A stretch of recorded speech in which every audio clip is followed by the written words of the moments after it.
Hey guys, tonight we slip into a forgotten world, thick with smoke, sour milk, and the gentle clatter of wooden ladles.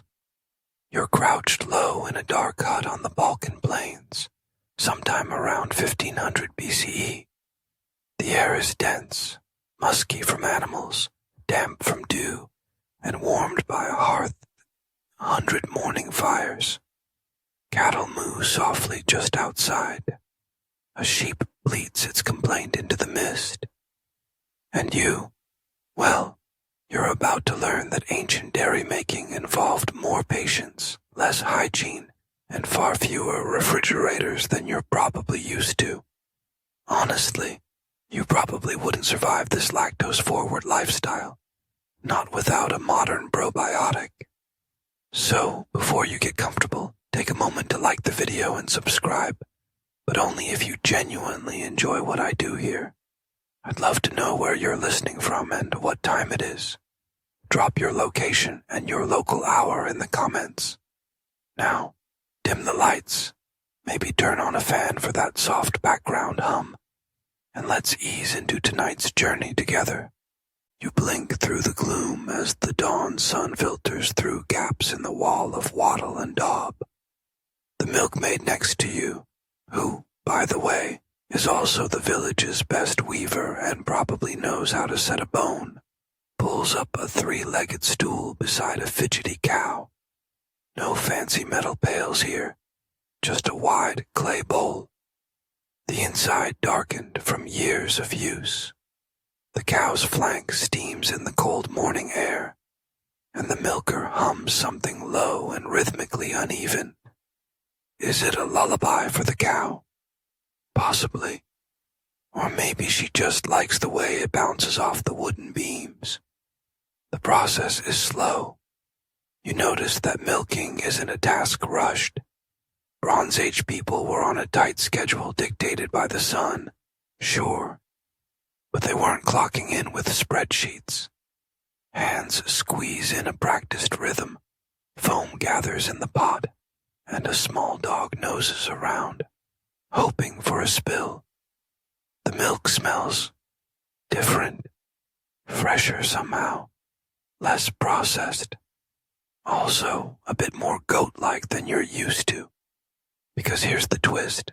While cows were present, they weren't always the stars of the show. Sheep and goats did a lot of the dairy lifting in this era, especially in hilly regions. But we'll get to that.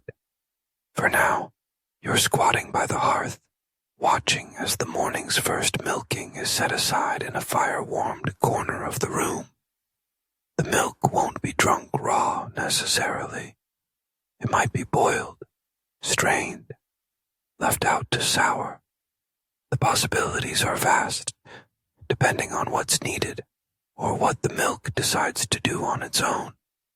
Remember, bacteria here are neither understood nor feared. If something curdles, that's just what it wants to be. The hut around you is more than just a place to sleep.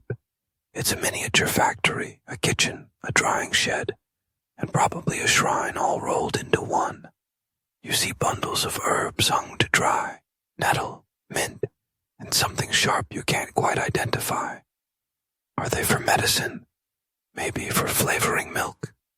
Historians still argue whether Bronze Age Bulgarians used plant infusions deliberately, or if the plants just happened to be near the dairy and decided to join the party. Meanwhile, the floor beneath you is hard-packed earth. No tile, no boards, just dirt, smooth from generations of bare feet. A small child dawdles past with an empty bowl, possibly tasked with fetching water, or possibly just trying to chew on something not designed for chewing. Either way, nobody rushes him. Life here is slow, circular, sun-based, and dairy, milk, cheese, yogurt, and all their tangy cousins fits right into that rhythm. You notice a curious vessel by the wall, a large clay jar with a slightly domed lid and a soot-darkened base. It smells faintly sour, with a hint of funk. Not in a bad way necessarily, but definitely in a don't stick your nose in there too long kind of way. This, you realize, is yesterday's milk, left out to ferment into something spoonable, or spreadable, or possibly drinkable if you're brave and used to it. The fact that it survived the night is testament to clever storage and microbial luck. There's no refrigeration here, no glass bottles or airtight lids. The only tools are memory, patience, and an intuitive relationship with time and temperature. The villagers know when milk goes bad, not because a digital thermometer says so, but because the smell shifts from promising to worrisome. If it grows too thick, too fast, that batch might become big food. Or it might be eaten anyway, with a shrug and a prayer. Historians still debate whether Bronze Age stomachs were hardier, or if they simply had fewer options.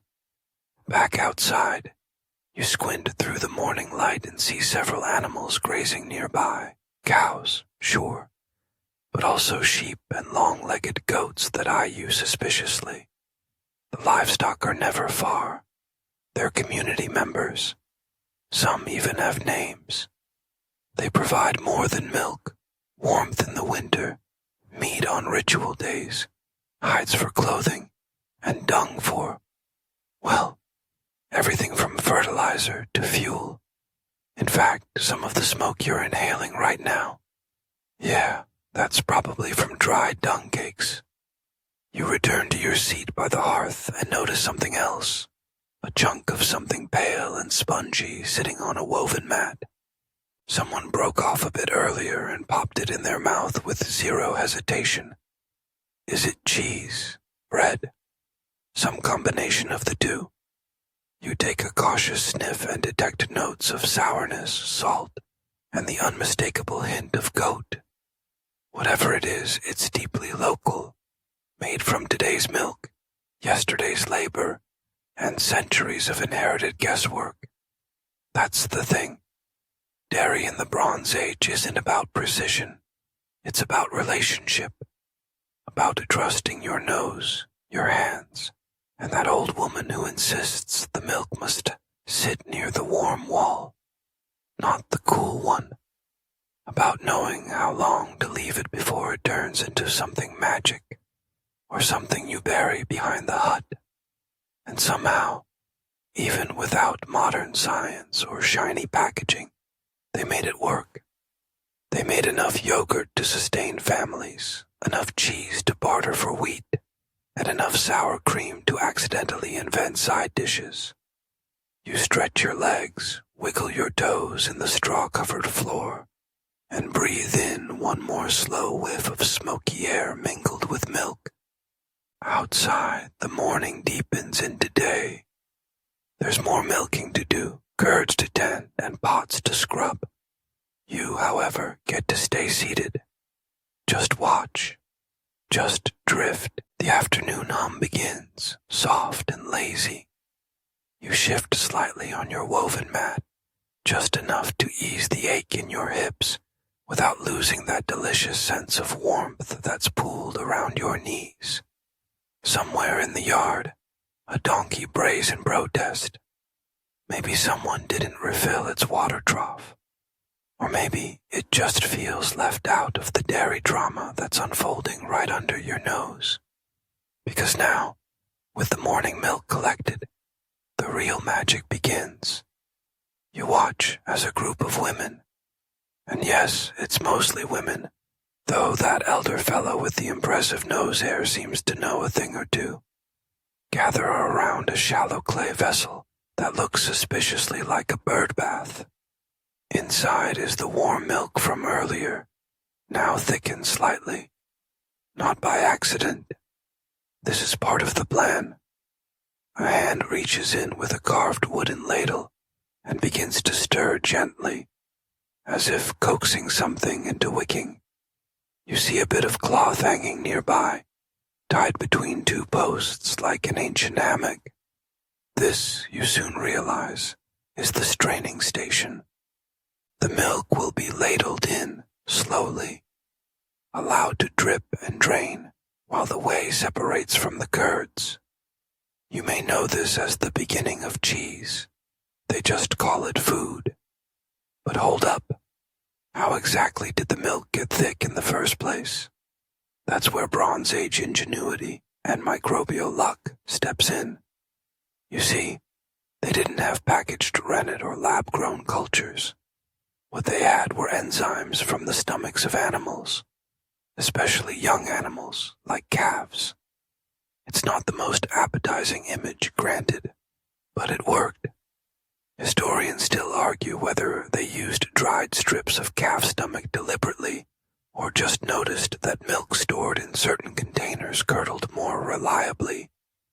There's also speculation that fig sap, nettle juice, or even thistle flowers may have been used as vegetable coagulants. It's not out of the question. After all, the herbal bundles you saw earlier weren't just for decoration. Some of them likely played a supporting role in the fermentation orchestra happening all around you. Now you lean closer, nose twitching at the smell. Tangy, grassy, not entirely pleasant, but not quite bad either. Just unfamiliar. A bit like a yogurt left on a sunny windowsill for a day too long. But to these people, it's a promising sign. The milk is shifting, transforming, joining the great dairy continuum of the household. And they're not doing this randomly. The process is surprisingly standardized, passed down through gestures, through muttered advice, and through the 1,000 tiny corrections that happen when your grandmother sniffs your cheese and tells you to start over. The vessels matter. Clay pots breathe, letting air flow and moisture escape. Wood absorbs flavors. Stone, if you're lucky enough to have it, keeps things cool. A girl no older than 10 brings over a handful of salt crystals, ground roughly with a stone. They'll be mixed into the curds once drained, both to flavor and to preserve. Not too much, though. Salt was valuable. You didn't throw it around like oregano. Some households may have traded for it. Others may have licked their cheese with a little extra squint of hope. By now, the straining cloth is dripping steadily into a second vessel. The whey collects below, cloudy, faintly yellow, smelling a bit like warm hay. You might think of whey as a byproduct, something to pour down the drain. Not here. This is breakfast for pigs, porridge for toddlers, even face wash for particularly ambitious elders. Whey gets used. In fact, almost everything does. Bronze Age life doesn't really allow for waste. Even mistakes get eaten. Eventually, reluctantly, with the appropriate number of jokes. You hear a quiet huff and glance sideways. One of the elders has dozed off, chin resting on his chest, snoring lightly. His hand still grips a ladle. This is a common sight. Dairy making is slow work, rhythmic, repetitive, and full of waiting. You stir, you strain, you wait, you sniff, you taste, you hope. Then, finally, someone lifts the cloth, revealing a pale mound of curds, slightly crumbly, faintly squeaky, and destined for greatness, or at least for lunch. This is proto-cheese, still wet and pliable, not yet aged. It may be wrapped in leaves, pressed under a heavy stone, or simply eaten as is. It won't last more than a day or two in this warm climate, but then it's not meant to. You watch as they break off chunks and sprinkle on herbs, wild thyme maybe, or dried mint. A bit of crushed garlic if someone's feeling fancy. A clay bowl of fermented milk, yogurt's tangy ancestor, is placed beside it, offering a cool counterpoint. A rough slab of barley bread completes the picture. You're handed a bite. It's stronger than you expected. Earthy, slightly acidic, with a definite grassy note. It tastes of animals, air, and the faintest trace of smoke. It is oddly good. Not creamy like modern cheese, but bold, like it knows its job is to fill your belly and keep your teeth working. You notice, too, how everyone eats together. There's no formality, just hands, bowls, and laughter. Someone tells a joke about a sheep with a taste for barley mash. Someone else snorts milk out their nose. Even in the Bronze Age, mealtime is where things loosen. And through it all, the process continues. Another batch of milk is warming. Another cloth is ready. The afternoon slants into golden light, shadows stretching, bellies filling, pots already being rinsed for tomorrow. Dairy never stops. It's not just food. It's rhythm. It's life.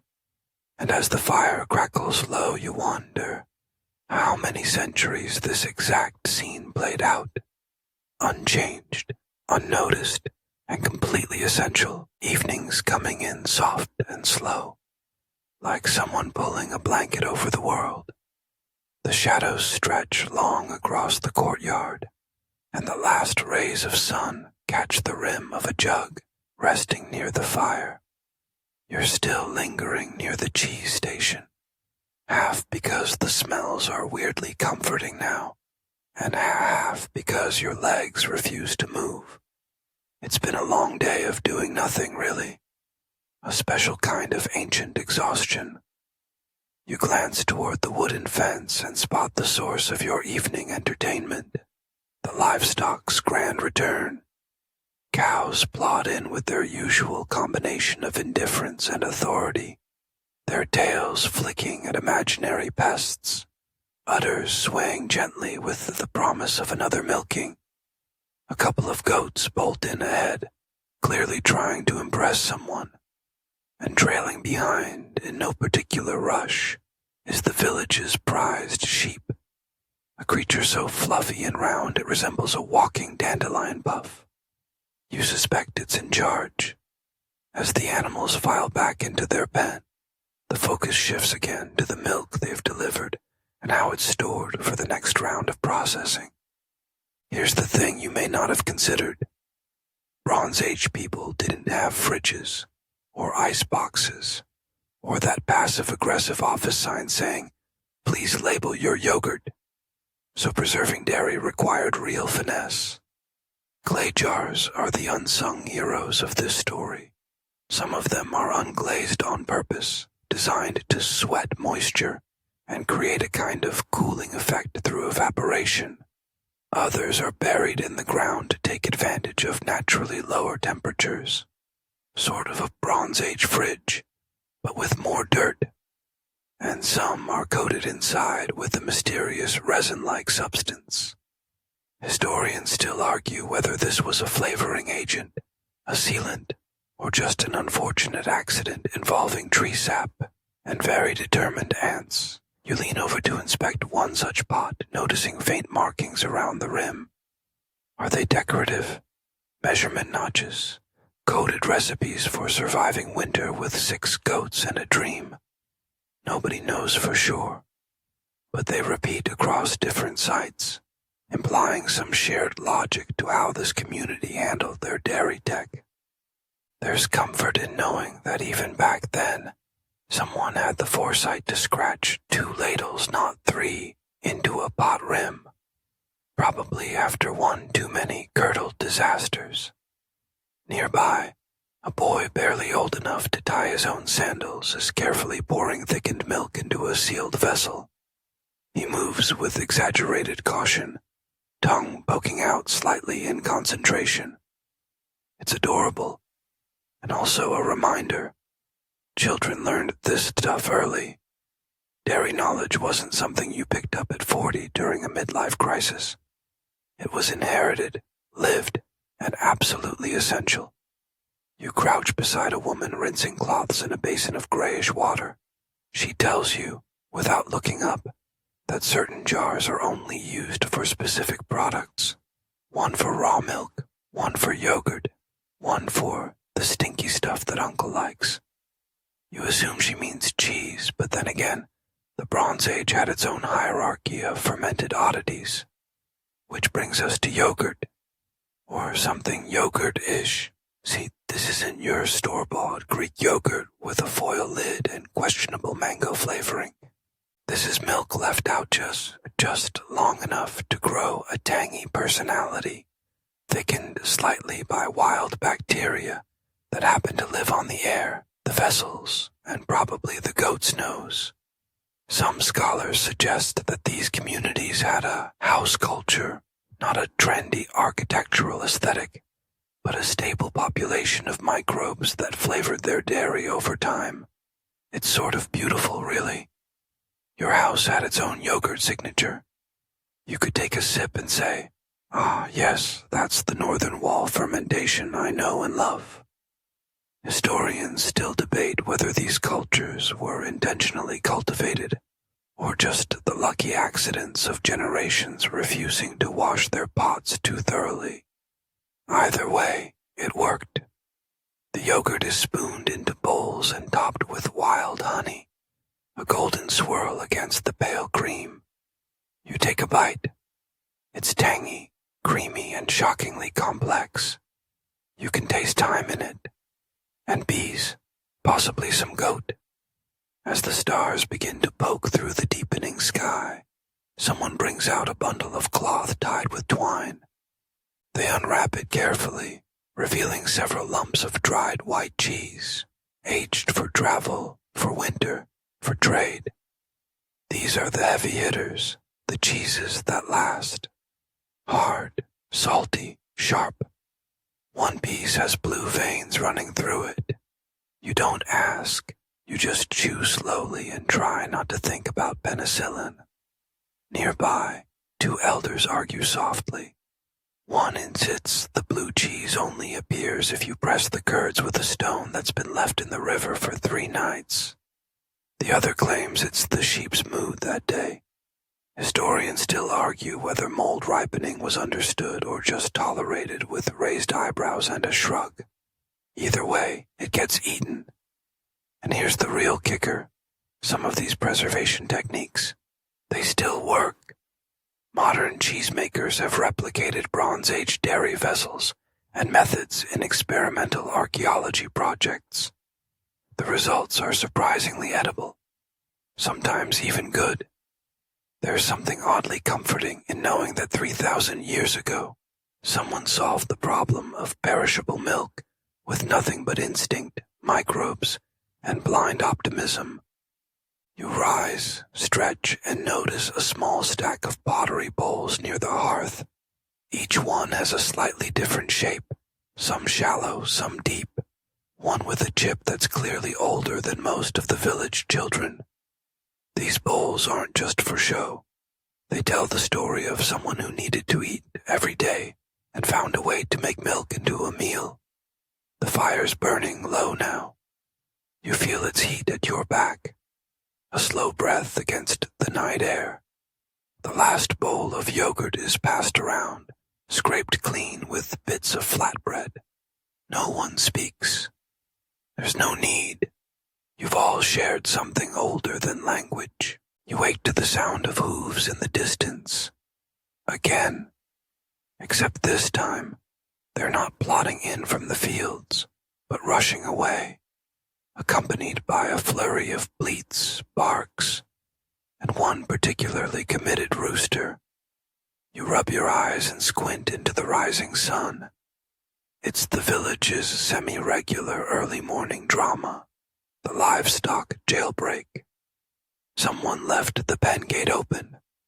Again, there's shouting, laughter, and at least one curse creatively masked by a sneeze. You yawn and follow the commotion, passing a woman already halfway through remilking a disgruntled cow.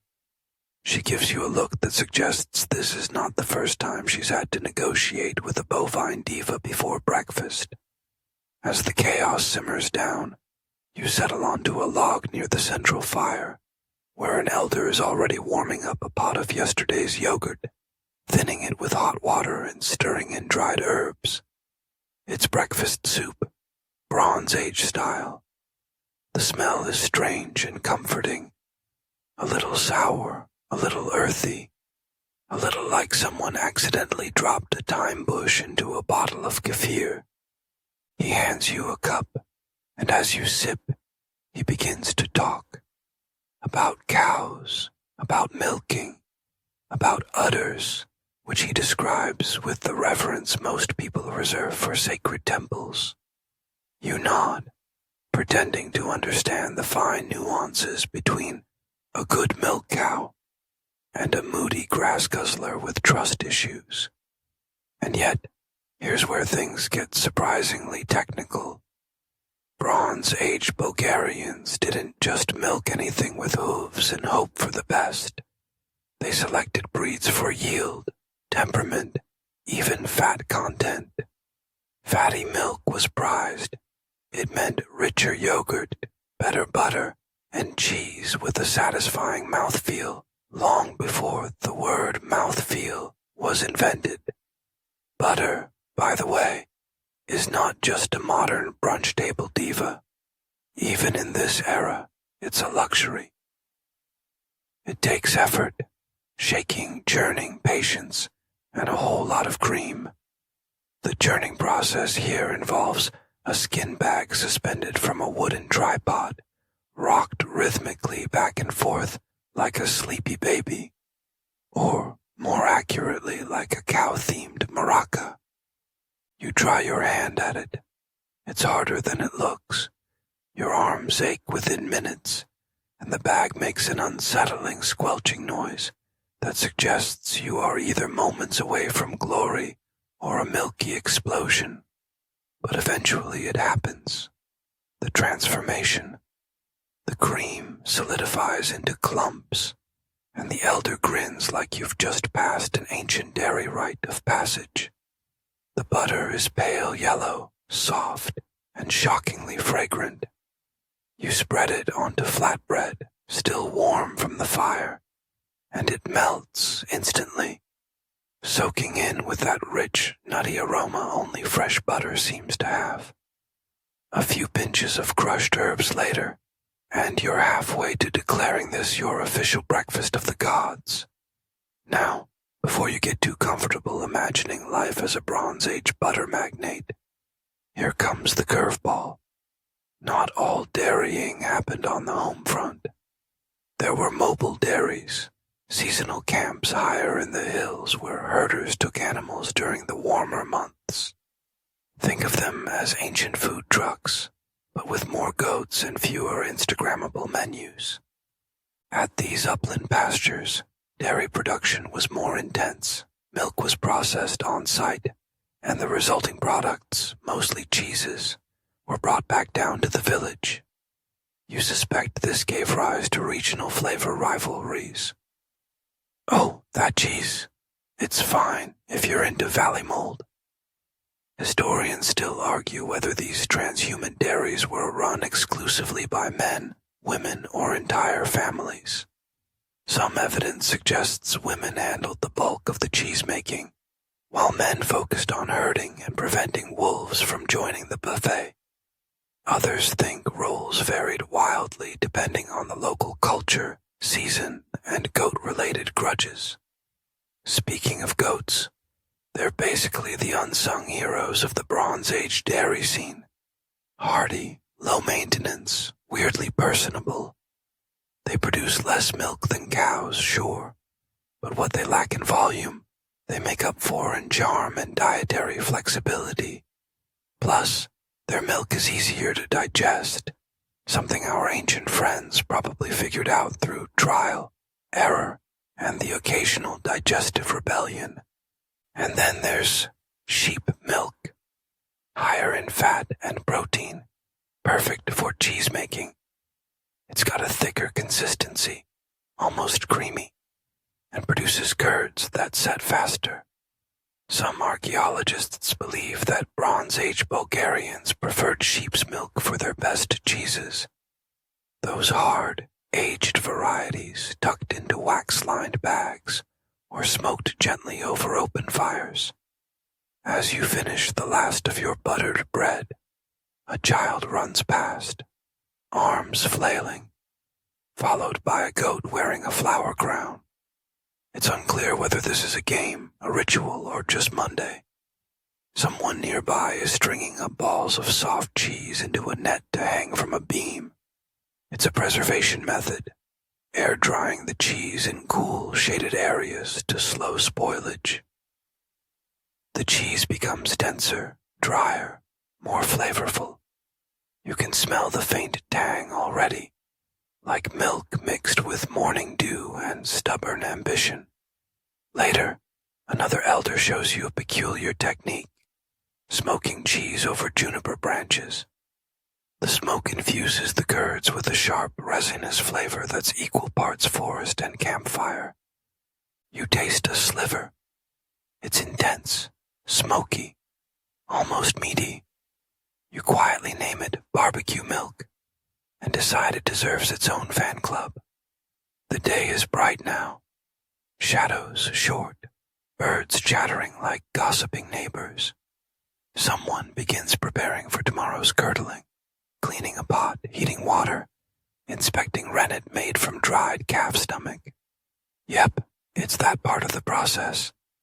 Rennet helps curdle milk efficiently, and Bronze Age folk sourced it directly from the animals they raised. It's not glamorous, but it works. Historians still debate whether plant-based coagulants like fig sap or thistles were also used in this region, but stomach rennet was definitely the MVP. You step back, watching the whole scene unfold like clockwork, powered by milk. There's beauty in the rhythm. No machines, no timers, just hands, instinct, and generations of practice. And as the smoke from the cheese tent curls into the air, you think, this isn't just dairy. It's legacy.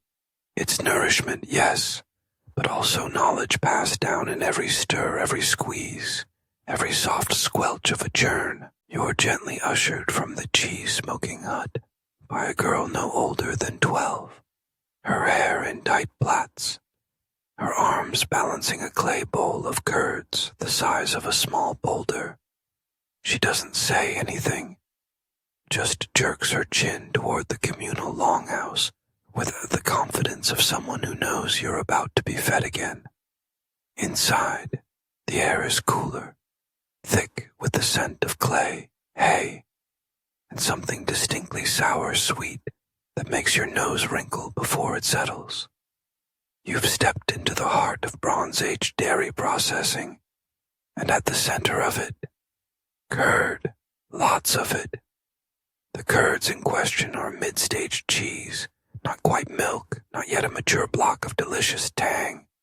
They wobble gently in bowls and hang in cloth sacks suspended like ghostly fruit from ceiling beams. Some are soaked in brine, others are being kneaded with herbs. One unfortunate batch has attracted a cloud of flies and a stern scolding from a grandmother figure with zero tolerance for poor hygiene or airborne intruders. You're invited, more like commanded, to help. Someone hands you a warm cloth sack. Inside, curd, still dripping whey. Your task, to twist and press the sack until most of the liquid drains out. It's a satisfying squish, somewhere between squeezing a wet sponge and giving an enthusiastic stress ball a run for its money. It's also oddly meditative. You find yourself rocking slightly as you twist, your eyes drifting to the nearby shelf filled with, well, it's hard to call it cheese just yet, more like cheese in training. Soft white rounds sit nestled in ash, buried in salt, or drying near the fire's edge. Each one tells a story. This one will be sharp, that one smoky. The little one probably forgotten for 3 weeks, and now surprisingly delicious. Historians still argue whether these techniques were developed locally or adapted from contact with Thracian or Anatolian cultures. What we do know is that Bronze Age Bulgarians were not simply rustic herders throwing milk into a pot and hoping for magic. They were engineers of fermentation, tracking temperatures, timing curd separation, and using all sorts of tricks to enhance flavor and shelf life. You overhear a conversation about the moon batch. Apparently, curds left to ferment under a full moon turn out silkier. You raise an eyebrow. Is it superstition? A poetic metaphor? A misinterpreted calendar? Hard to say, but it's not your place to question ancient cheese astrology. Not yet, anyway. A young man calls you over to observe the next phase. The kneading. He dumps the thickened curds onto a broad stone slab and begins pressing them with rhythmic, practiced motions. Salt is added by hand. No measuring, just intuition. And then herbs. Savory, thyme, something that smells faintly like onion, but turns out to be wild garlic. You're handed a bit to taste. It's crumbly, tart, and surprisingly creamy, with a salty kick that lingers. It's not your average sandwich cheese, more like something you'd crumble over roasted vegetable, or slyly eat by the fistful when no one's watching. The real surprise comes when they start shaping the cheese into strange, twisted braids. Decorative, maybe. Ritualistic, possibly. Functional, definitely. The braiding increases the surface area and helps it dry more evenly. Plus, it just looks cool. Imagine a mozzarella rope got really into CrossFit. As the braided cheese is laid out on woven reed mats, a conversation bubbles up around the fire. Stories of a cheese so stinky it was buried in the ground for a moon cycle, then dug up, rinsed with wine, and served to warriors. You suppress a gag, then you immediately want to try it. This prompts a deeper chat about aging. While some cheese was eaten fresh, other varieties were aged in ceramic jars or suspended in sheep stomachs. Yep, actual stomachs. Turns out those stretchy, enzyme-rich pouches weren't just useful for curdling milk. They also served as a kind of primitive cheese safe. You're both impressed and mildly horrified. Historians are still unsure whether these aging practices were accidental discoveries or the result of deliberate culinary experimentation. Was the first cheese in a sheep's stomach a happy accident, or a desperate measure born of winter hunger and no pottery to spare? The results were profound.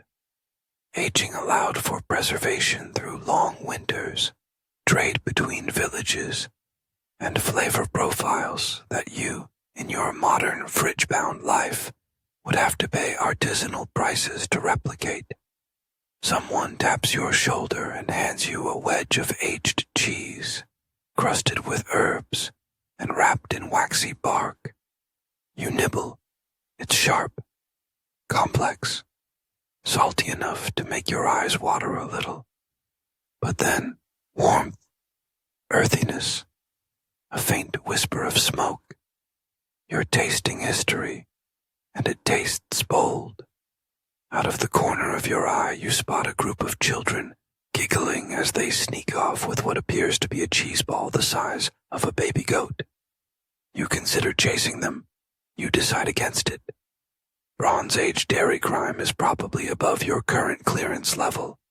Instead, you're shown the final ritual of this morning's dairy routine, the blessing of the starter. A cloth-wrapped lump of last week's fermented milk is ceremoniously lowered into a fresh batch. It's the key to consistency, each new batch seeded with a little of the old, ensuring familiar flavor and texture. It's continuity, family, microbial heritage. You're invited to stir the pot. You do, slowly, clockwise, like they show you. There's reverence in the act, silence. Even the chickens stop clucking for a moment. You look around, and for a heartbeat, it's just you, the fire, the milk, and the low hum of something ancient and important. You breathe it in, cheese, smoke, herbs, clay, warm curds, and cold air. You've moved past curiosity now. You're invested. Somehow, despite modern plumbing and working refrigeration back home, you feel like this is the real deal. Not just cheese, but time, pressed, salted, and braided into a form that says, we were here, we mattered, and we had really, really good snacks. You rise from your curd-twisting post with fingers still tingling, slightly sticky with whey, and a vague but persistent craving for crackers. The cheese longhouse gradually empties as the village's rhythms pull people to their next tasks. Firing pottery, mending fences, chasing wayward goats probably. But not you. Your journey continues with a cheerful older woman who beckons you toward a small clay-domed structure near the river. You duck inside and are hit with a wave of tangy sweet steam and the unmistakable sharpness of goat's milk. It's cozy, the walls blackened from years of fire use, the floor scattered with straw and a few flat stones. This is the Bronze Age equivalent of a flavor lab, a fermentation hut. And your next subject, yogurt. Sour, thick, and for this culture, practically sacred. Historians still debate whether Bronze Age Bulgarians were the first to develop intentional yogurt, or if the practice arrived via Anatolian migrants with a flair for dairy chemistry. What's clear, however, is that something magical was happening in these little huts. Milk was being transformed not just for nutrition, but for identity. Your host places a bowl in your hands, warm and heavy. You tip it slightly. The contents are thick enough to mound, but soft enough to jiggle. You scoop some up with your finger, no spoons in 1500 BCE, and give it a hesitant taste. It's tart, not lemon tart, more like pleasantly puckering. There's a surprising creaminess to it and an undercurrent of earthiness, as though it remembers the animal it came from. It's not your grocery store vanilla swirl, that's for sure. This is yogurt that demands respect. Possibly also a fork. As you eat, your guide explains the starter method again. Each batch of yogurt begins with a bit from the last. They call it mother milk, and it's not just a term of endearment. It's an entire lineage of bacteria, passed down like family heirlooms. Somewhere in that bowl might be cultures your host's great-great-great times 1,000, grandmother tended by firelight. She gestures toward a lumpy sack hanging from the rafters. It looks like a deflated bagpipe, but turns out to be an old goatskin pouch, still faintly warm. That's where today's milk was stored, just long enough to begin fermenting under the gentle heat of the embers below. The skin adds something extra, she insists. A depth, a whisper of wildness. You suppress your modern food safety concerns. After all, this yogurt's been nourishing humans for millennia. Odds are, it knows what it's doing. You're encouraged to stir the batch, a slow circular motion that feels almost ritualistic. Overhead, dried herbs hang like sleepy bats. Mint, chamomile, nettle. You ask if they flavor the yogurt. Your host smiles and shrugs. Only when the moon says so. Okay then, you're not going to argue with moon yogurt logic. The conversation turned to sheep. Apparently cow's milk is the young upstart of dairy. Back in the Bronze Age, sheep and goats were the real MVPs. Their milk is higher in fat and protein, making it ideal for thick yogurt and cheese. Plus, they're smaller, more manageable, and less likely to trample your entire herb garden in a fit of bovine drama. A boy peers in with a bundle of dried thistleheads. Your host claps her hands and beams. The next lesson begins, vegetable rennet. In place of animal stomachs, these early dairy enthusiasts often used thistle or fig sap to curdle milk. It's gentler, she tells you, and makes the yogurt silkier. Historians still argue whether this method was discovered accidentally.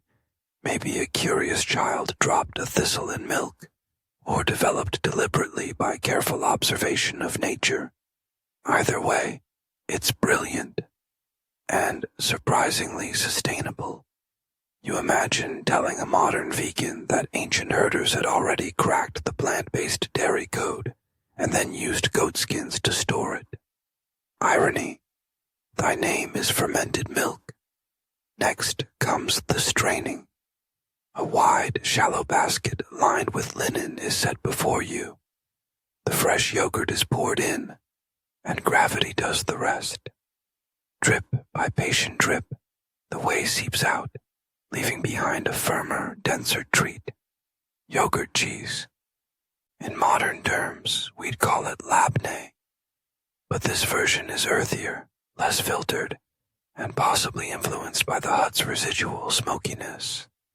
It's served with a drizzle of honey and crushed walnuts. You're not even hungry, and you finish the entire bowl. Outside, a light rain begins to fall. The fermentation hut, already dim, now glows golden with reflected firelight.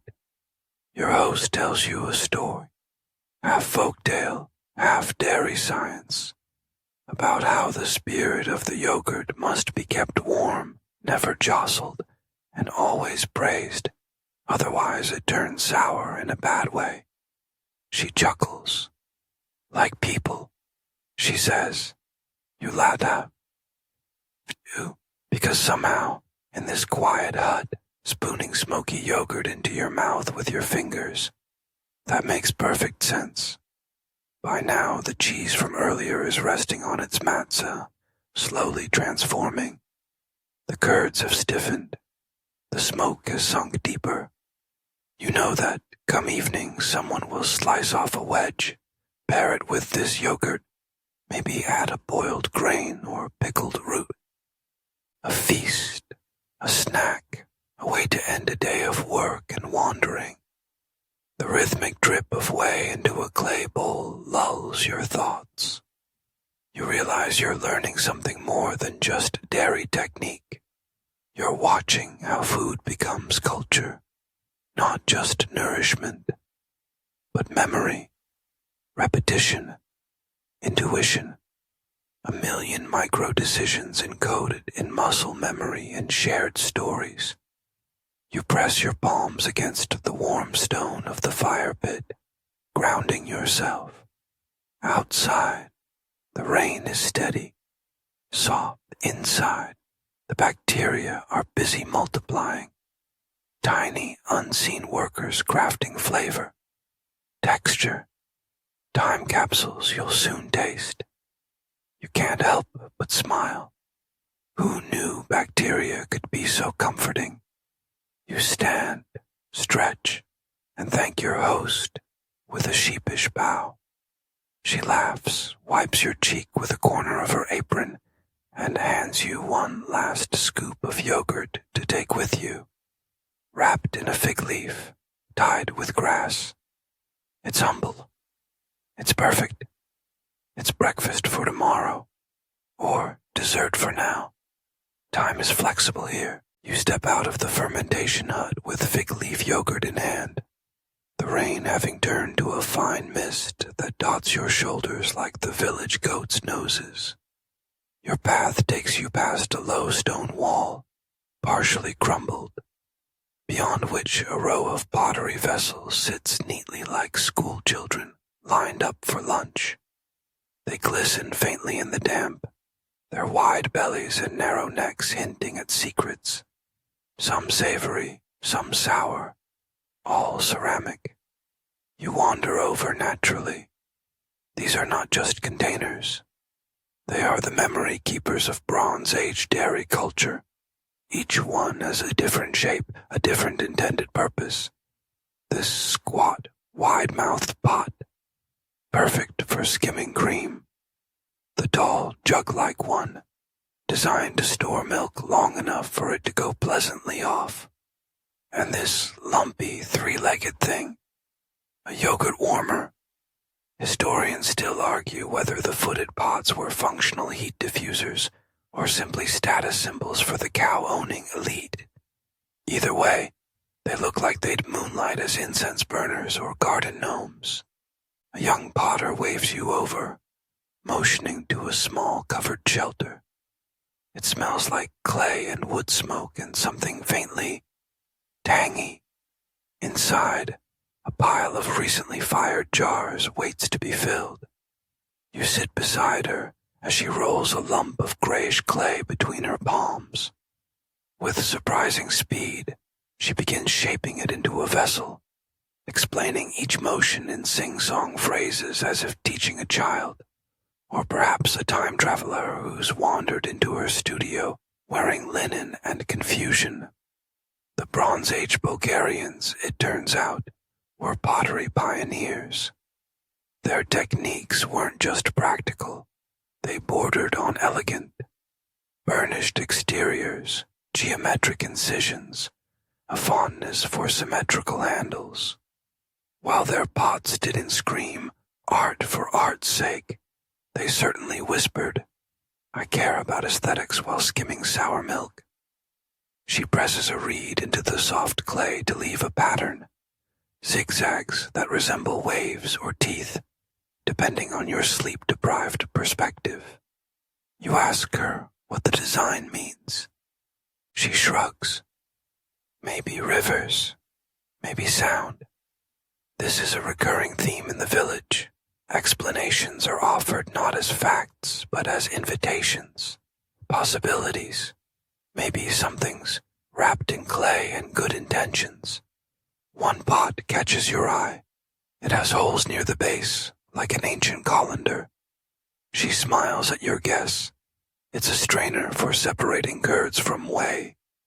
You're holding a cheese sieve, 3,500 years old in design, but surprisingly ergonomic. You feel a weird burst of pride for your ancestors. Not only did they eat yogurt before it was cool, they had a whole suite of artisanal cookware to go with it. She invites you to try. You plunge your fingers into the cool clay, shape a bowl, pinch a spout. Your hands are not nearly as graceful, and your bowl comes out looking like it lost a bar fight. But she nods approvingly. "Very good," she says kindly. "For your first hour, you'll take it." As your lopsided bowl joins the others to try, she reaches into a woven basket and pulls out a ball of something pale and smooth. Butter, but not like the golden sticks you know. This is soft, more like whipped clay than dairy fat. It's goat butter, churned with a wooden stick inside a hollow log. There's a sourness to it and a faint herbal aroma that makes you think of thyme and ash.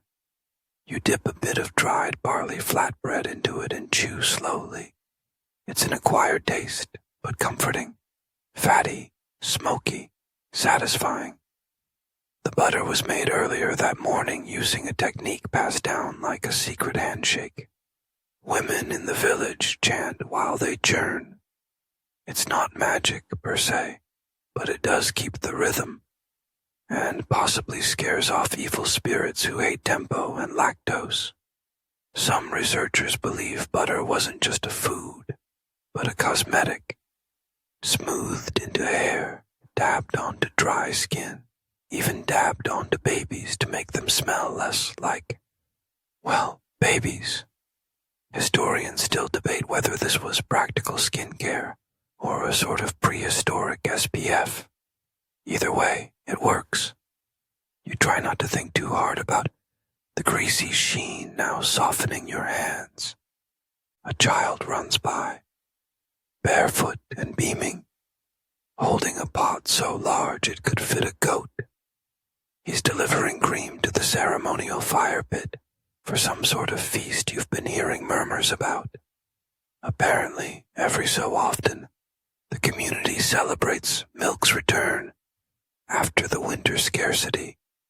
They light a fire, boil sweetened milk with wild herbs, and pour a bit back into the earth as thanks.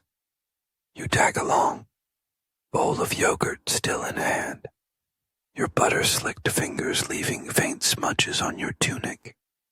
A few women are assembling dried herbs nearby, lavender, yarrow, rosemary. You're told that when added to hot milk, they calm the spirit and aid digestion.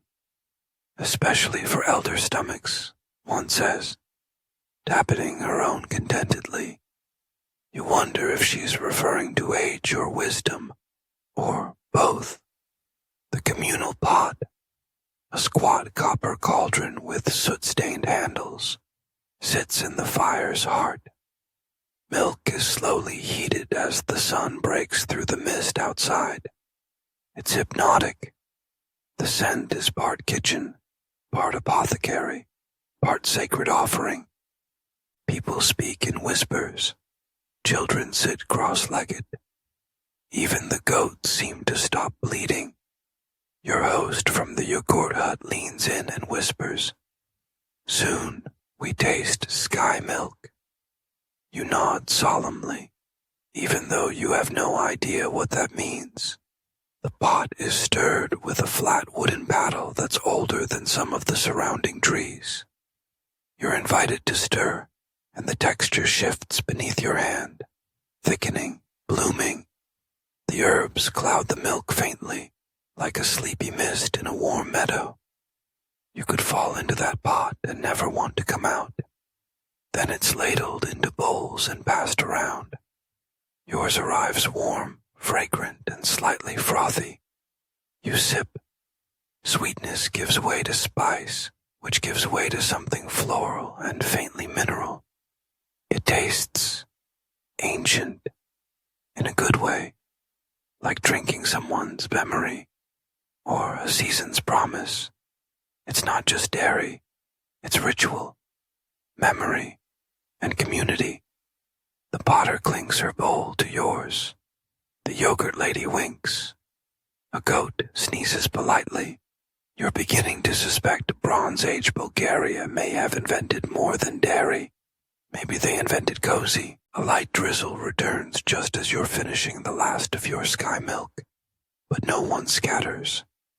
In fact, the group collectively exhales as if the rain were a friend dropping by to rinse everyone's hair and bless the moment. Someone tosses a few damp herbs into the fire, and the smoke curls upward, green and spicy. You stretch your legs, trying not to spill anything on your goat butter-slicked tunic, and follow the now familiar trail toward the storage pit at the edge of the settlement. Your guide, an elder with a beard that looks like it's been soaking in whey for the better part of the century, invites you to look inside the earthen pit. It's not as deep as you'd expect, more of a sunken pantry than a dungeon. Inside are leather bags, reed baskets, and ceramic jars sealed with beeswax. This is their refrigeration system, a humble dirt hole. Cool, dark, and, according to your host, only a little moldy if the rats behave. He lifts one of the leather sacks and gives it a satisfying slap. This one's from last spring. He grins. You half expected to grow legs and flee. But no, it's a bundle of smoked curd, a preserved dairy product that was probably supposed to taste that sharp. Maybe. Historians still argue whether these pits were exclusively used for food storage or also doubled as places to hide valuables during raids. In any case, they smell like the ghost of cheese past. Next, he opens a jar sealed with hardened beeswax and lined with crushed herbs. Inside, yogurt so aged it makes your bones ache just looking at it. Still, he offers you a spoon. What choice do you have? You take a bite. It's tangy, chewy, and weirdly fizzy, like kombucha met cottage cheese at a dive bar and decided to settle down. As you choke back surprise and a burp, he pats your back proudly. Good fermentation, he says, as though you helped. Maybe you did, spiritually. Further in, he shows you the hanging cheeses, round, ash-coated lumps suspended from beams like sleepy bats. These are made using animal stomachs as rennet sources, a calf's abomasum, to be precise, which sounds suspiciously like a Harry Potter spell, but is, in fact, the actual fourth stomach of young cows. They dried it, ground it, and added it to fresh milk to help it curdle. Milk magic, your host calls it. You ask if they ever used plant-based alternatives. He pauses, scratches his chin, and finally says, sometimes, fig-sap. But fig-sap gets moody. He winks. You take that as your answer. Historians still debate whether Bronze Age cheesemakers across different regions shared fermentation knowledge, or if everyone just made do with whatever stomachs or trees were available.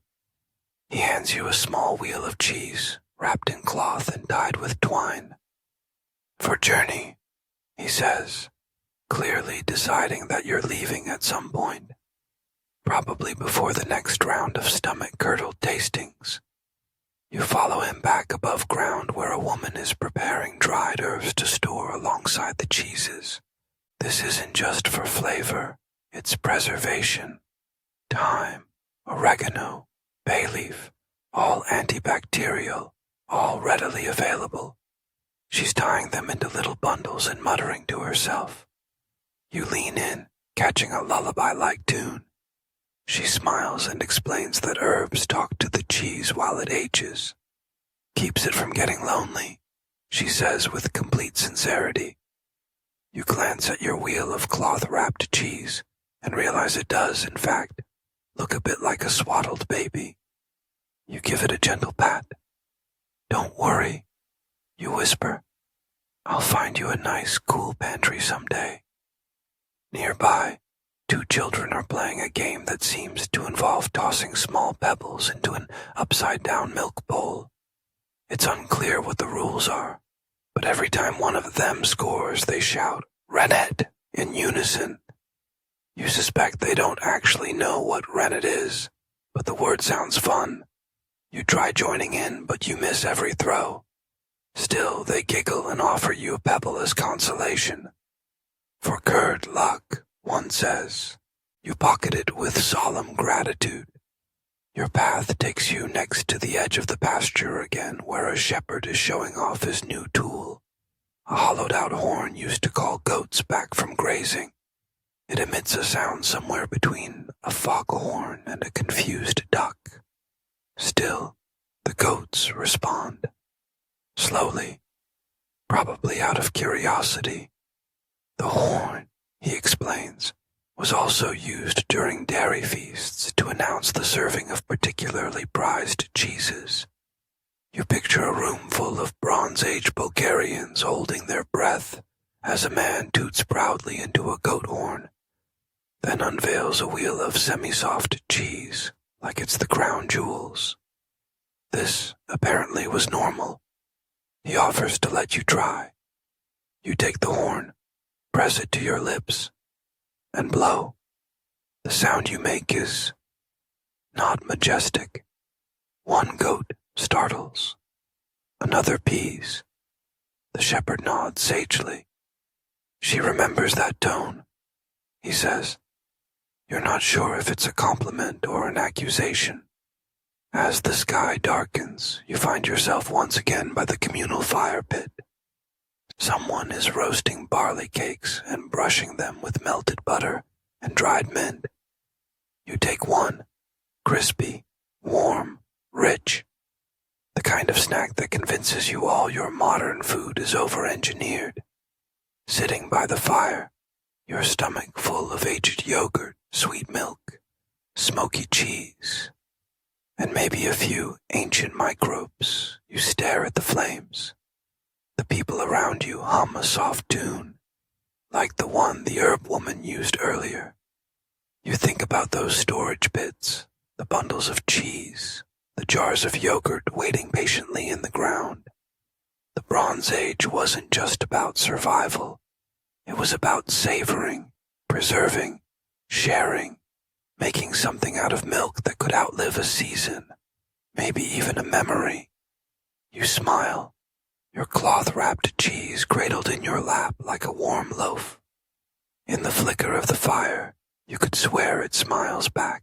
Your hands still carry the faint scent of goat butter and herbal smoke as you rise from the fire circle and meander along the path that curves past the outer huts.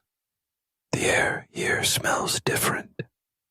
Damp stone, fresh-cut grass, a hint of wet clay. You're led toward the heart of the settlement's craft area, where dairy vessels are born and, occasionally, dropped with tragic consequence. The potter, a middle-aged woman with sinewy arms and a smudge of ash on her cheek, barely looks up as you approach.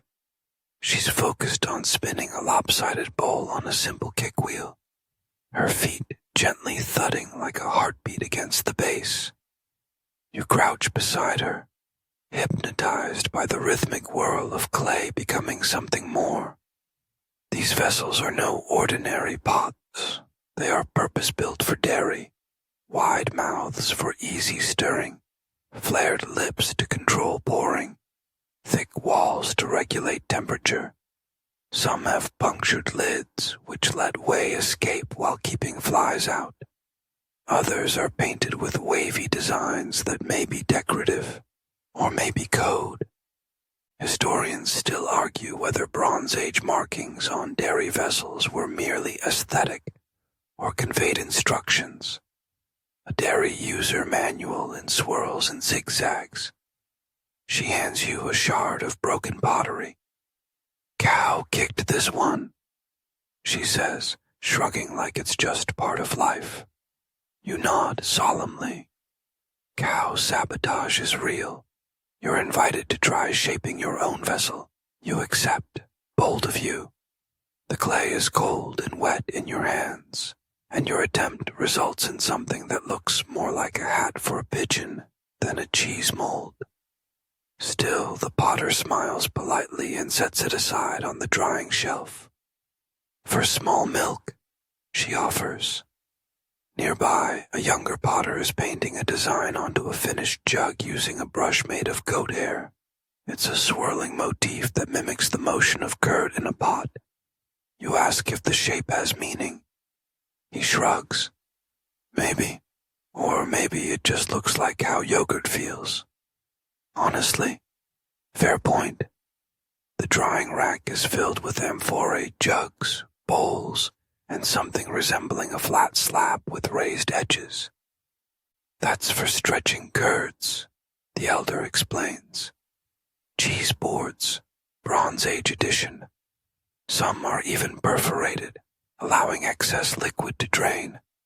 Functional, yes, but also oddly beautiful. You can't help but wonder if the aesthetics were as important to them as flavor. One amphora has 2 tiny horns molded near the rim. Just for fun. Or was that the designated goat milk jug? Historians still haven't agreed. Suddenly there's a shout from a few huts down. Someone's dropped a vessel. Again, you hear a splat, a pause, and then muffled laughter. Turns out it wasn't yogurt this time, just water. You relax. As you continue wandering, A child skips up to you holding a carved wooden ladle the size of your face.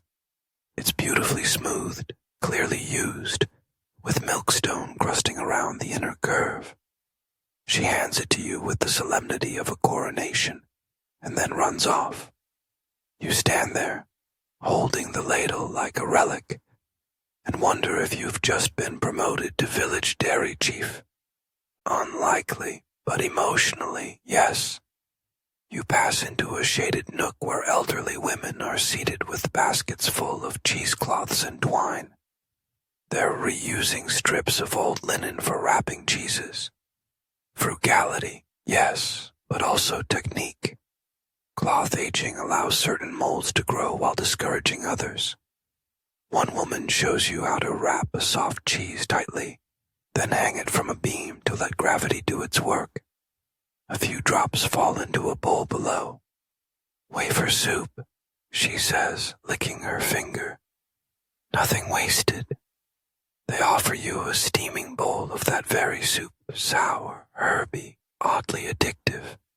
You slurp quietly, seated cross-legged, feeling like a well-fed house cat. Next comes a wooden contraption that looks suspiciously like a medieval torture device. But no, it's a cheese press. Slabs of stone rest atop curds wrapped in cloth, squeezing out whey and shaping the final form. The heavier the stone, the firmer the cheese. One of the stones has faint carvings, an animal that might be a sheep, or possibly a very fluffy dog. You decide not to ask. You glance around and realize how much of this dairy world is rooted in tactile wisdom. No thermometers, no timers, just a touch and taste and trial. You ask if they ever mess it up. A young man nearby laughs, gestures toward a burnt milk pot, and says, "Every week." You feel better immediately. As night deepens, torches are lit, their flames flickering against the pottery racks and drying cloths. Someone begins humming. Then another joins in. Soon, there's a chorus of quiet voices, wordless, soothing, rising and falling like breath. You sit down beside a jug painted with wavy lines, still clutching your ceremonial ladle, and close your eyes. You imagine yourself back at the wheel, spinning clay, shaping something humble and essential. Your mind wanders. Was it always this quiet here? Did Bronze Age artisans hum as they worked too? Or is this just a particularly musical evening? Historians still debate the role of music in these settlements, but one old theory suggests rhythmic singing helped time the dairy process, especially tasks like stirring curd or pressing cheese. Your ladle-toting child reappears, now dancing in circles with another, their feet pattering like rain on thatch. If this is their version of a dairy festival, you're in. A bowl of sweetened curds is passed around, thick and creamy, topped with crushed herbs and wild plum. You accept a spoonful. It tastes like custard whispered to by a garden. Someone yawns. The fire pops. You let your shoulders sag. Clay, cloth, ladles, and curds. All of it. Carefully shaped, pressed, stirred, and stretched into permanence. Not unlike memory. And somewhere in the back of your mind, your own little cheese wheel waits quietly, tucked away and wrapped in linen, dreaming of being sliced under gentler skies. You, not in a jarring way, but more like rising gently to the surface of a very creamy dream, just in time to notice that the village has shifted its rhythm. The daytime bustle has faded, replaced by a slower pulse. It's evening now, and the chores are fewer, the conversations softer.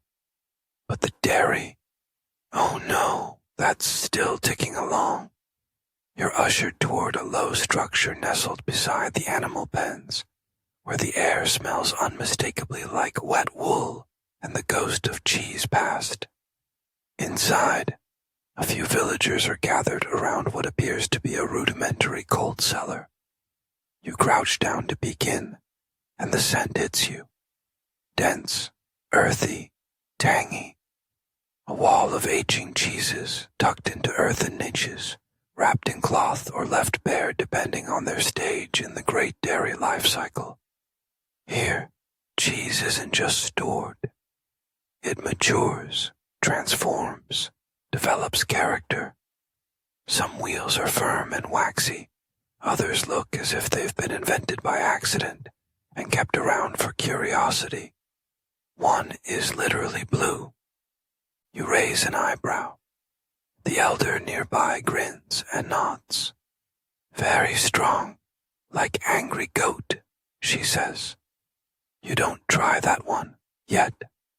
The air down here is several degrees cooler, and the humidity has that uncanny ability to curl your hair.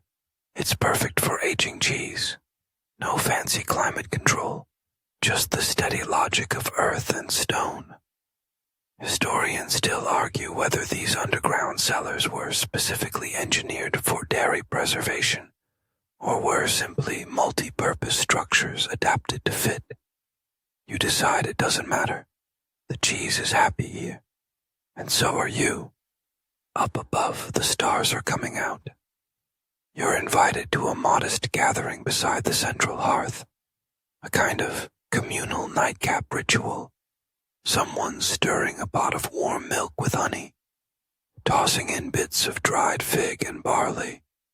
The result smells like melted pudding in a mug. You sip it slowly, feeling your insides relax by 3 full centuries. A woman begins telling a story. It's half myth, half kitchen anecdote. The tale of a shepherd who fell asleep on a hillside and awoke to find his milk had turned solid. Depending on who you ask, he either cried or threw a feast. Either way, cheese was born. The group chuckles softly. Another voice adds a footnote. And then he blamed the gods, obviously. You're shown a peculiar tool, a long-handled scoop with holes, like a colander. It's used to lift curds from the pot during the coagulating stage. The handle has etchings, either decorative or some kind of curd-based measurement system. Again, scholars debate whether Bronze Age implements followed strict dairy standards, or were more like, use whatever stick looks good. Judging by the varied shapes around the hearth, you're leaning toward the latter. Across the fire, someone holds up a soft cheese wrapped in aromatic leaves. For gifting, they say. It's part of the old hospitality custom, offering preserved dairy to guests, traders, or the occasional wandering dignitary. You nibble a piece, surprised by its tang. The leaf wrapping isn't just decorative. It lightly flavors the cheese while keeping it from drying out. Clever, eco-friendly, tasty. You ask how long cheese keeps. A man with a braid and a teasing smile responds. Depends who's hiding it. Apparently, cheese theft among neighboring settlements was a minor but very real issue, especially during dry seasons, when fresh milk dwindled and cheese became currency. The phrase, "keep it in the roof beams," was shorthand for, "hide it before Cousin Miro eats the profits." You're handed a pouch filled with a chalky, crumbly substance. Not cheese, salt. And not for eating, but for preserving. It's rubbed directly into curds, especially when aging in dry climates or during long-distance trade. Salted cheeses traveled better and fetched higher value. You wonder how many negotiations, dowries, or even minor peace treaties relied on salted dairy to sweeten the deal. The mood grows reflective as someone plays a low, reedy tune on a bone flute. The melody wobbles slightly, like a lullaby that's had one too many mugs of warm milk. You close your eyes and let it wash over you. Suddenly, there's a burst of excitement. One of the younger villagers runs in, holding something aloft.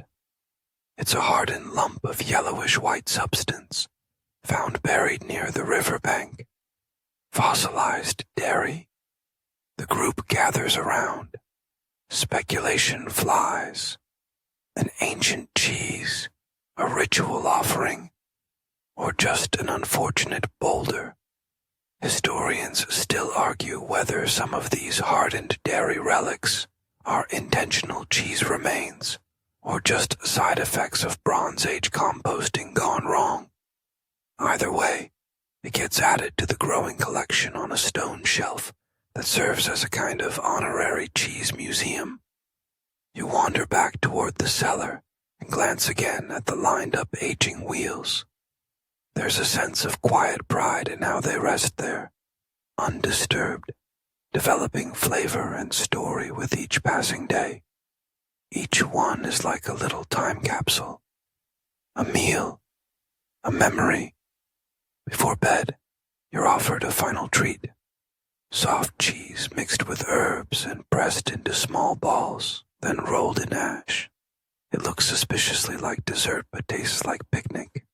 You eat 2, then 3, then pretend the 4th one never existed.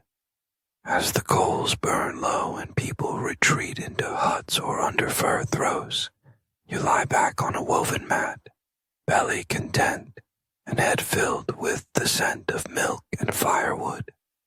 You can hear the faint jingle of goat bells from the nearby pen, a gentle reminder that tomorrow this whole process will begin again.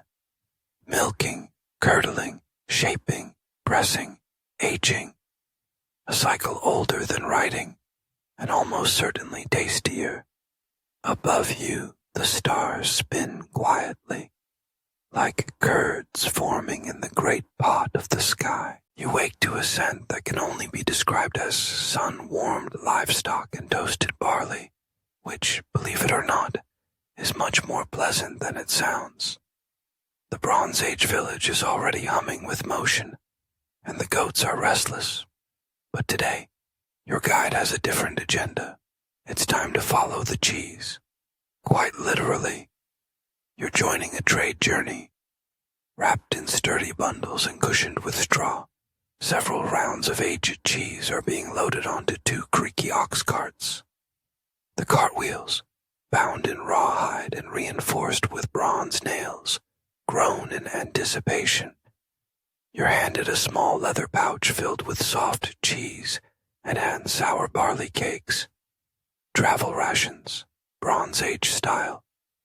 The trade route is not a highway, more a series of foot-worn trails, snaking through thickets, up hillsides, and across shallow creeks. Every few hours, someone takes a turn checking the bundles, retightening the ropes, and repositioning the straw. Apparently, bumpy carts plus cheese equals trouble. You'd think cheese would be resilient, but no, one wrong bump and you're basically serving village-flavored yogurt. You ask what kinds of places receive this dairy cargo. Hill tribes, river people, even the coastal fishers. Someone replies. Cheese travels in all directions, part food, part diplomacy. Sometimes, we send it to people who don't even like cheese, he adds with a wink, but they like salt and textiles, so we swap. As the group pauses near a rocky outcrop for a midday rest, you're shown a clay tablet. Not writing exactly, but a series of marks and lines, trade symbols. One line might mean sheep cheese, another goat, another aged 2 full moons. Historians still argue whether these marks represent early proto-scripts or simply visual shorthand used by specific trader guilds. You like the idea of a cheese-based secret code. It's just the right kind of nerdy. A hawk circles overhead as you chew a tough barley cake and watch someone use a sling to chase off a curious wild dog. The cheese remains untouched, much to everyone's relief. It's not just food, its labor, tradition, and reputation, all wrapped in one dairy-scented package. The path eventually winds into a low valley, where the group is met by a welcoming party from another village. The exchange begins with greetings and a shared cup of something fermented and questionably beige. Then out come the cheeses, unwrapped and displayed like fine jewels. You watch the negotiations unfold. Quiet glances, murmured commentary, the occasional raised eyebrow. It's part performance, part poker. One elder sniffs a round of hard goat cheese and utters a single syllable. You're later told this is a sign of strong approval. Or gas, hard to tell. Eventually, deals are struck. Cheese changes hands.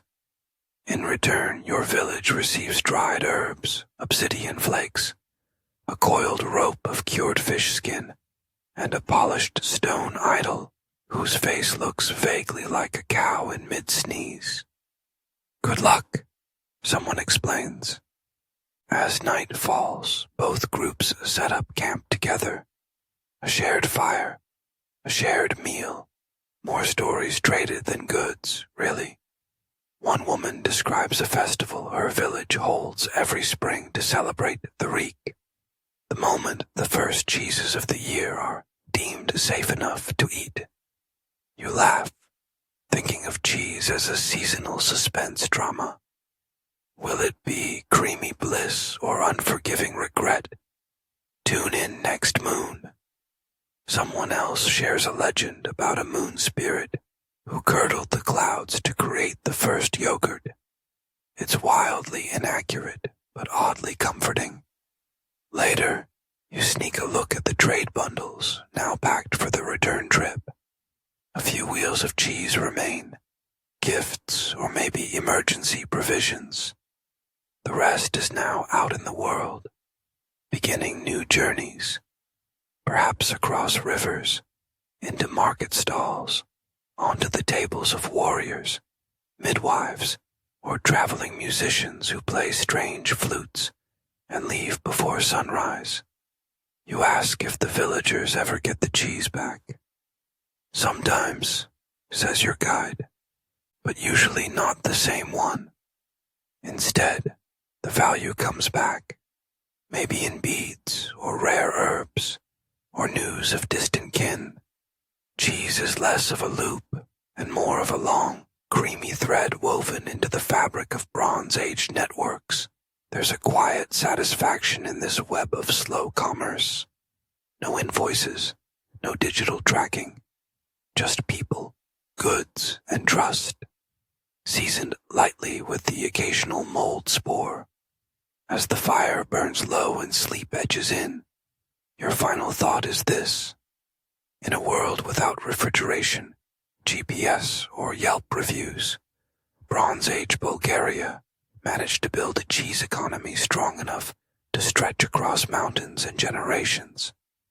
And all it took was milk, patience, and an understanding that the best things are sometimes the stinkiest.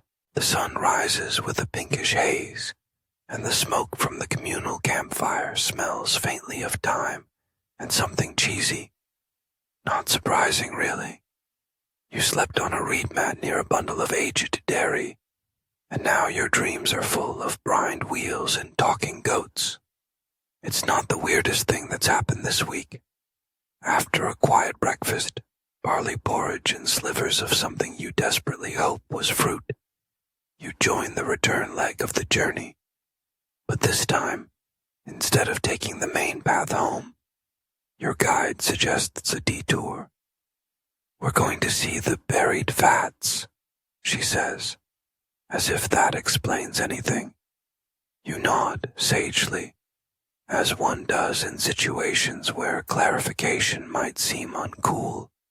The path twists into a rockier, more wooded region, and after a few hours you reach what looks like an abandoned clearing. You wouldn't give it a second glance, except for the clusters of low stone rings, half sunk into the earth. These are the old pits, she says, from before our grandmother's time. As she pulls aside a slab of flat stone, you spot it, a wide clay vessel buried to the rim, empty now, but you can see the faint white crust clinging to the interior walls. They aged cheese here, underground, she says. Cooler temperatures, less air, less nosy goats. She smirks. You crouch down and run a finger along the rim.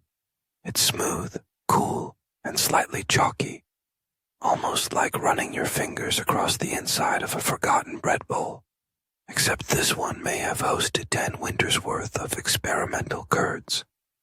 Historians still argue whether these subterranean clay vessels were primarily for fermentation, storage, or ritual dairy offerings. Some suggest the pits doubled as tombs for failed batches, which, to be fair, would explain the solemn air. Imagine hosting a funeral for a cheese that just didn't turn out. You're shown another, deeper pit nearby.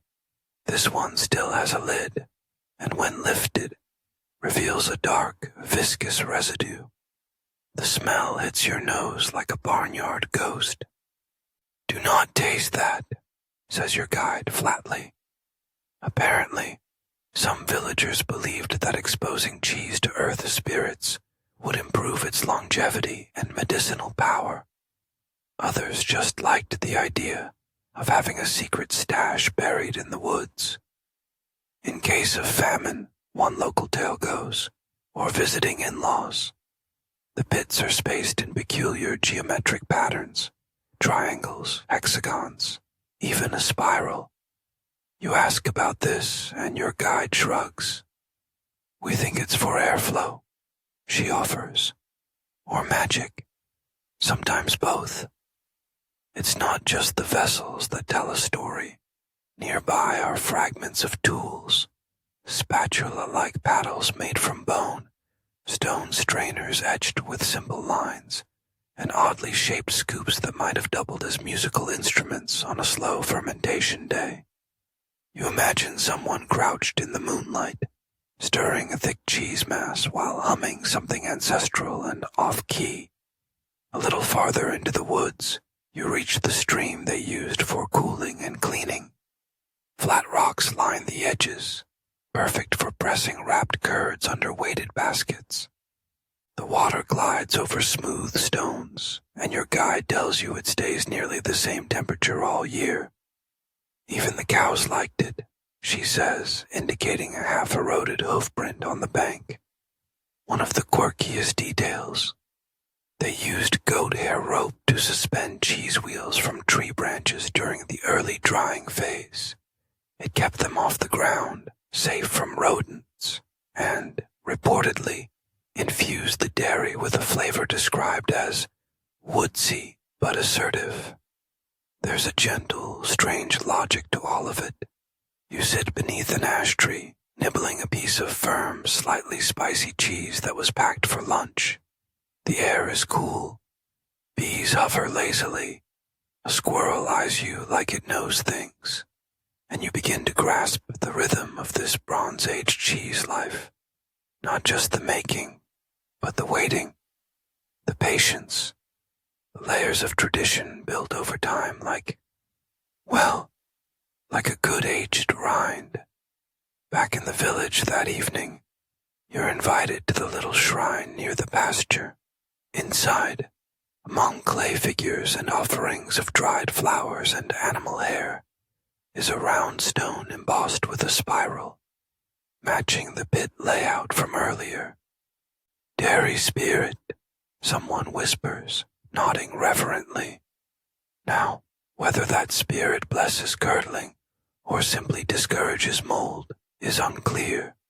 Historians, again, are divided, but villagers seem to think the shrine helps. One tale even suggests that if you whisper your cheese hopes into a certain jar before the new moon, the spirit will protect your batch from souring. You try it. Quietly. You feel only mildly ridiculous. Later that night, as you lie on a straw-stuffed mattress and stare at a thatched ceiling that rustles gently with the wind. You consider what's been buried and remembered here, not just facts or rituals, but knowledge, generations of trial and error, and oddly enough, hope. The kind of hope you place in a pot of warm milk in the woods next to a stream and believe somehow that it will become something better. Your journey continues, but tonight the air feels different, crisper, as if the village has collectively exhaled after a long day of cheese-making and cow whispering. You walk slowly through the narrow footpaths between clay homes, the scent of firewood and fermented milk clinging softly to your clothing like a cozy, albeit pungent blanket. By torchlight, you're invited to witness something special. The night churning. It sounds intense, possibly exhausting. But no, it's actually more ceremonial than physical. The villagers gather in a stone-walled shed just outside the main living area, a space that smells like old butter, mint leaves, and stories. Candles flicker along ledges, and at the center of the room sits a large wooden vessel the size of a wheelbarrow. This is the churn, not for your standard butter, but for something thicker, more spiritual. They call it white thunder, not dangerous, but rather a cross between yogurt and whipped cheese. It's meant to be shared only after sundown, and only after a small chant, which, lucky you get to join in. The chant is simple, rhythmic. You tap a wooden stick against the vessel in slow time with everyone else. Then, one elder dips her arm into the creamy substance and begins folding it slowly, clockwise. And here's the fun part. No one eats it yet. You must tell a story first, says the man beside you, or the cheese will taste empty. So they take turns. One man tells of his grandfather who claimed he could hear cows sigh when storms were coming. Another woman recalls the time she left a batch of curd out too long, and it bloomed into something blue and delicious.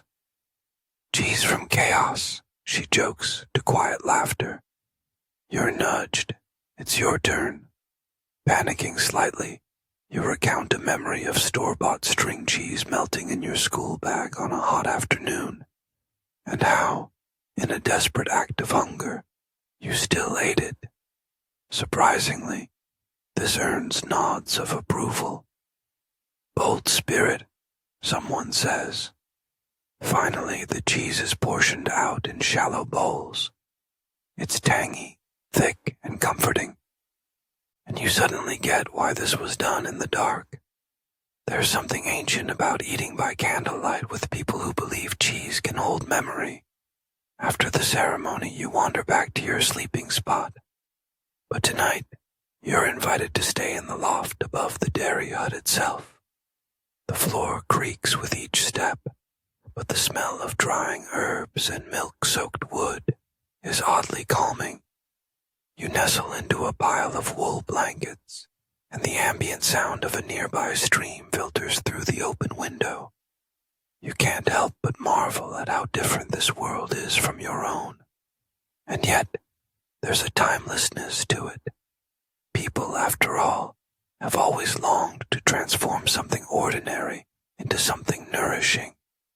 Historians still argue whether these nighttime rituals were primarily spiritual, social, or simply ways to pass time in communities without television. There's even a theory that the rhythmic stirring helped prevent cream separation during the final churn.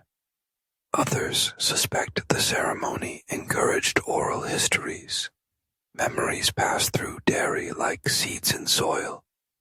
Whatever the origin, you feel the connection. Later, you're woken by a soft clinking sound. You peer through the window and see someone, perhaps the elder from earlier, checking the aging wheels in the drying room. She taps each cheese lightly with a wooden stick, listening for something. Too hollow is bad, she once explained. Too quiet is worse.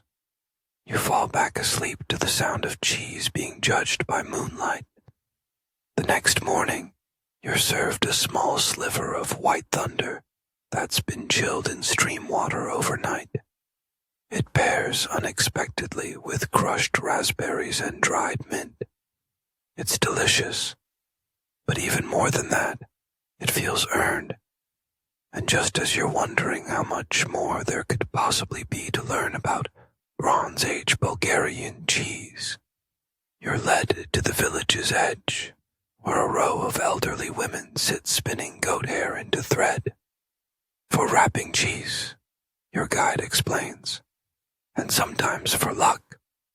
One woman laughs and holds up a tiny pouch made from braided hair. Inside, a pinch of dried, crumbled dairy. For travel, she says, in case you forget your way home. You tuck it into your satchel, unsure if the gesture is more magical or practical, but either way, it feels like something ancient and wise, like a whisper passed down through way. That night, you take one final walk around the village perimeter. The stars above are impossibly bright. The moon, full and pale, casts a buttery glow across the fields. You think of all the invisible things floating in the air. Bacteria, yes, but also stories, memories, and just possibly little cheese-flavored destiny.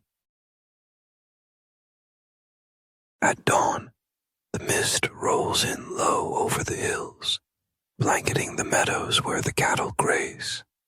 It curls around fence posts and clings to the clay chimneys, creating a gauzy, dreamlike world in which time seems especially elastic. You stretch beneath your wool blanket, sore in places you didn't know could ache. From sleeping on straw, yes, but also from smiling too much. Today's lesson is perhaps the strangest yet.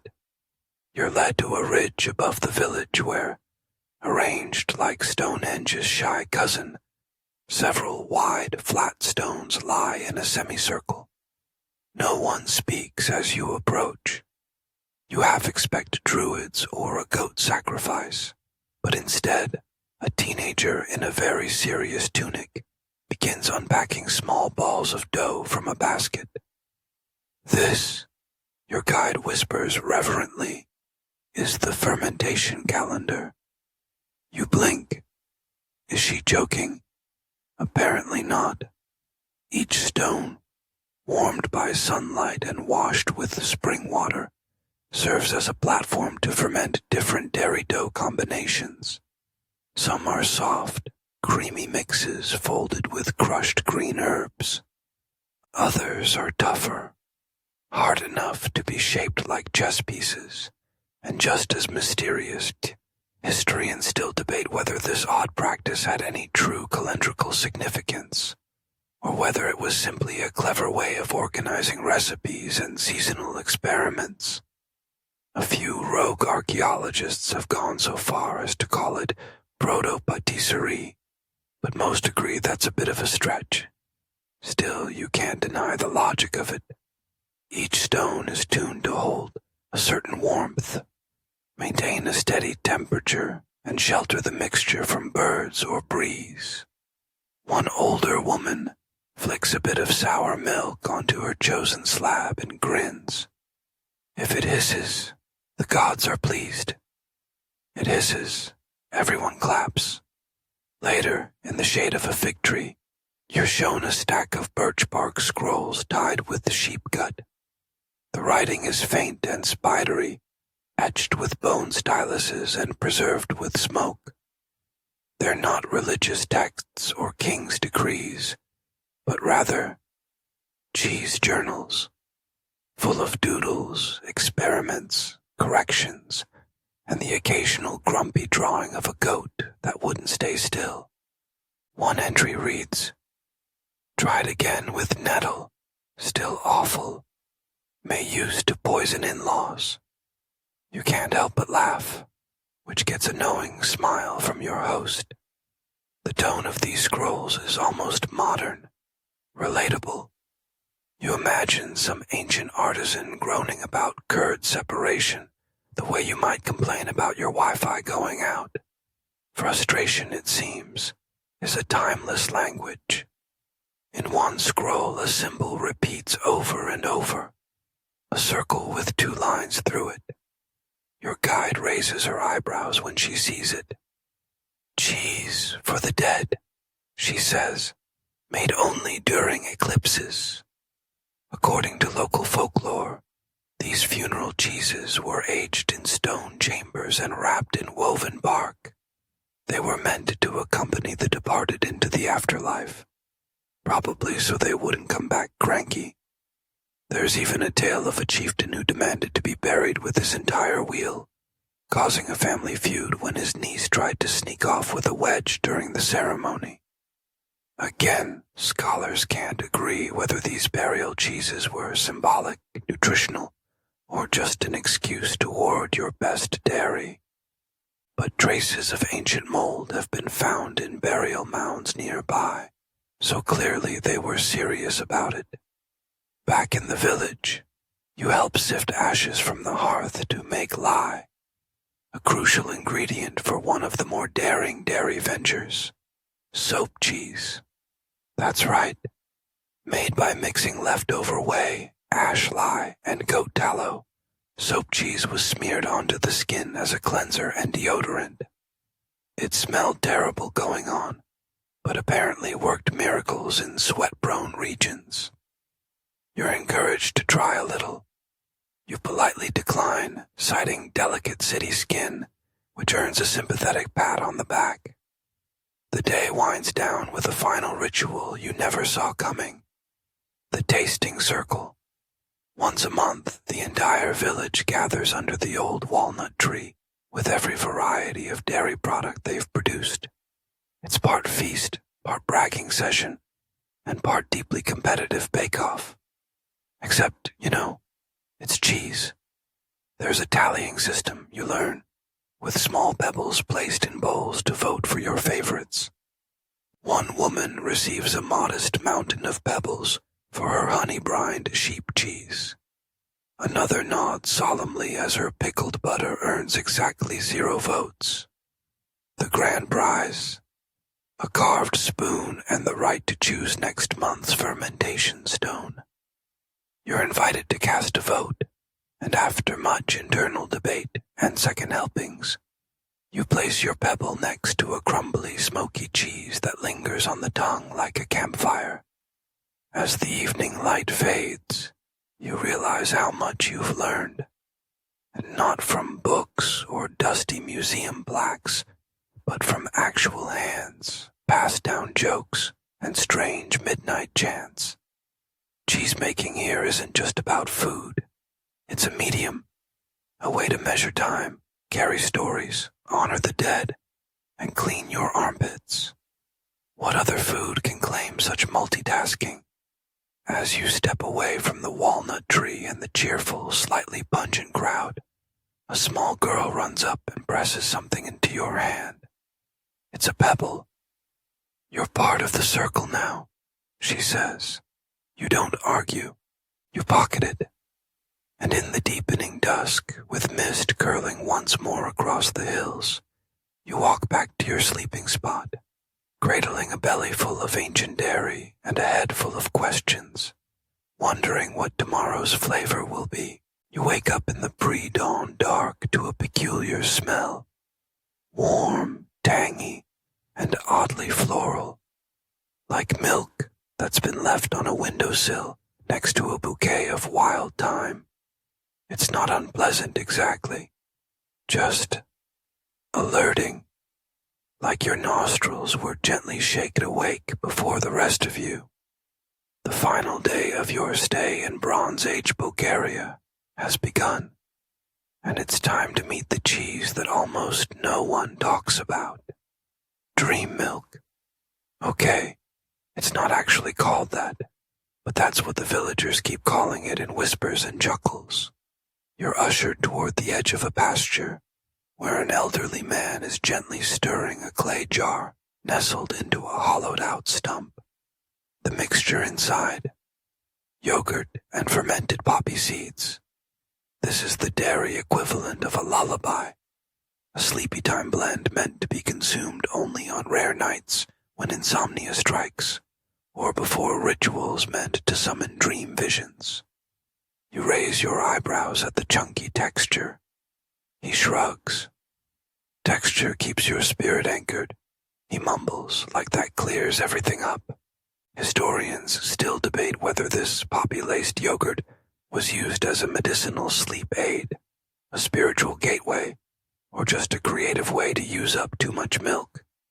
What's certain is that archaeological residue tests have found both milk proteins and opiate traces in similar vessels, suggesting a soft boundary between food and pharmacology. You're offered a tiny taste, just a fingertip's worth. It tastes oddly dreamy, floral, bitter, and creamy at once, like a sleepy garden tucked inside a goatskin pouch. After rinsing your hands and discreetly hiding the rest of your sample in a bush, just in case, you follow the villagers down to the riverbank for one last surprise. They're building boats, tiny ones, not for humans, for cheese. Apparently, once a year, the village sends off offerings of miniature wheels of cheese on woven reed rafts. These dairy arcs are pushed into the stream, carrying wishes, songs, and bits of honey to wherever the river chooses. Some call it a prayer. Others say it's insurance for good milk yields. One kid just says, "It's fun to see them sink." And sink they do, except for one that miraculously floats all the way to the bend, bobbing like a smug little dumpling. The ritual ends with a round of clapping and a song that sounds suspiciously like a recipe. You catch something about boiling, curdling, and stirring counterclockwise, so the sky doesn't fall. The melody is sweet and a little sad. You realize you'll miss this place more than you expected. Back in the village, your final task is to press your hand into a clay tablet. The villagers call it a visitor mark, though it's unclear how many actual visitors they've had. You leave your print beside dozens of others, some ancient, some fresh, and trace the edges with your thumb. You wonder how many of these hands also fumbled with goat bladders, or mistook mold for a sign of doom, or laughed so hard milk came out of their nose. Probably a lot. And then it's time to pack up. You return your borrowed tunic. You thank your host with a gift of your own, a ballpoint pen, which is immediately sniffed and then ceremoniously tucked into a sheep's fleece for safekeeping. You slip away from the bustle with the chunk of soft cheese in your satchel and a pebble still warming in your pocket. As you walk back through the fields, you notice that the wildflowers smell different now, sharper, richer. Maybe your nose has changed. Or maybe, just maybe, you've finally joined the cheese circle fully. As you climb the hill one last time, you can see the entire village spread out below like a board game. Goats meandering, smoke rising from hearths, and tiny jars of milk lined up like sleepy sentinels. Your guide joins you at the top. She's carrying a piece of slate etched with a final recipe. It's short, cryptic, and ends with, "Leave under stars, dream of rivers, wait 3 moons." You ask what it makes. She shrugs. No one's tried it yet. You both sit in silence for a long time, watching clouds unfurl across the sky like milk swirled through water. There's nothing left to do but be still. Just breathe. Just melt a little. And as your mind begins to drift, the landscape itself seems to curdle gently into soft textures and cozy shadows. You've made it.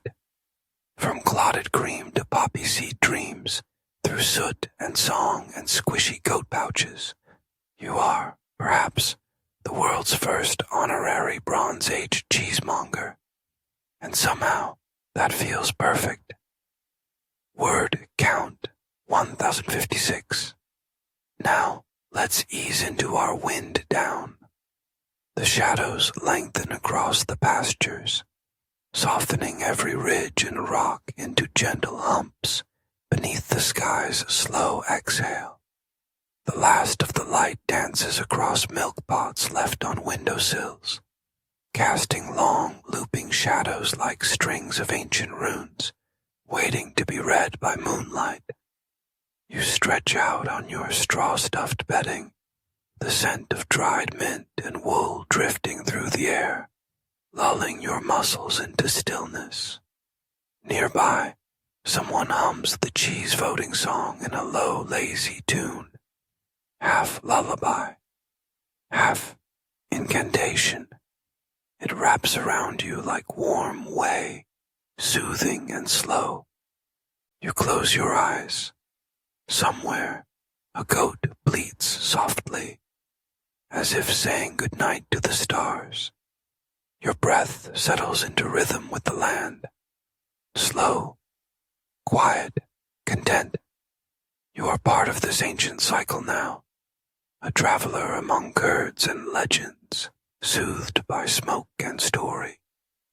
Let the echoes of stone jars, fermentation stones, and poppy seed dreams carry you gently into rest. Sleep well, cheesemonger.